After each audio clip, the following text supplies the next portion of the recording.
এই এই আল্লাহ, এই ছেলের যন্ত্রণায় আমি আর কি করবো, বাসায় থাকা যাইতো না। এই তুমি তোমার ছেলেটা নিয়ে যাও, দেখছো কি করছে। ই আল্লাহ আল্লাহ, সব বিছনা সব। ইস, কি আর বলবো, কিতা করতাম হোক, কি ফুলার যন্ত্রণা, কিতা যেন করতাম রে। এই এই আইমান, তুমি গুলো কি করতেছো? হ্যাঁ, কি করতেছো? আল্লাহ, সব পালাইয়া, হ্যাঁ? আগলাইয়া সব অগুছালো। আমার তো হিট লাগছে। ইয়া করে কি একটা অবস্থা করছে, মশারি টশারি পালা যায়। তুমি কলসি কোথায় পেলে? কলসি কোথায় পেয়েছো বাবা? ওইটা আমার আম্মু রেখে দিছে।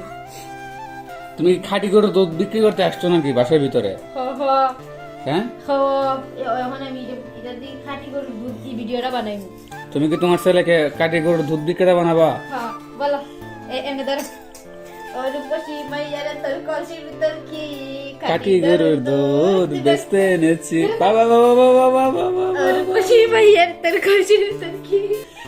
ওইটা বের করো, যে কোনো সময় একটা অ্যাক্সিডেন্ট হতে পারে তো। আসো আসো আসো, এরকম করলে চলবে? কিভাবে আসো। হ্যাঁ, কি একটা অবস্থা রে বাবা। আই মা, এই তুমি তো দুষ্টুমি করে কেন? হ্যাঁ, নাও তোমার কলসিটা নিয়ে এখানে বসো, আম্মু ঠিক করি।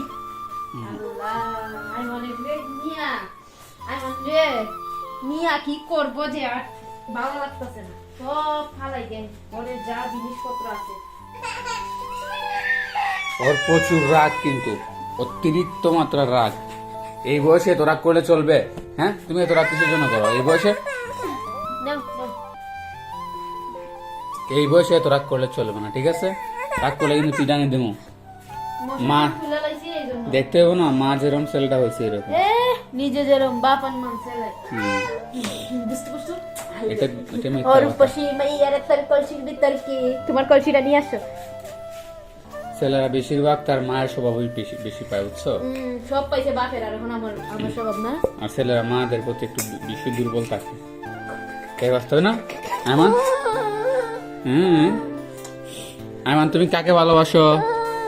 কত বুঝলেন তুমি? আয়মান, তুমি কাকে ভালোবাসো? তোমার মুখে এই যে আম্মুকে ভালোবাসে। সবাই আইমানকে দেখে মাশাআল্লাহ বলবেন। আর কেউ কোনো বাজে কমেন্ট করবেন না, আসলে অনেকে অনেক ধরনের বাজে মন্তব্য করেন আমাদেরকে নিয়ে। দয়া করে কোনো বাজে কমেন্ট করবেন না, আসলে আমরা আমাদের লাইফস্টাইলগুলো তুলে ধরার চেষ্টা করি। তো কিছুদিন পর আমরা আমাদের ভালো একটা নাটক নিয়ে আসবো, ইনশাল্লাহ পড়ব, নাটক নিয়ে আসবো সংসার।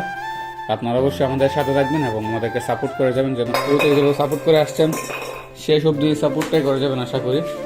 আপনারা যদি আমাদেরকে সাপোর্ট না করেন তাহলে কিন্তু আমরা ভালো কিছু কাজ করতে পারবো না। তো আপনারা আমাদেরকে সবসময় সাপোর্ট করবেন এবং আমরা আপনাদেরকে ভালো কিছু কাজ উপহার দেবো।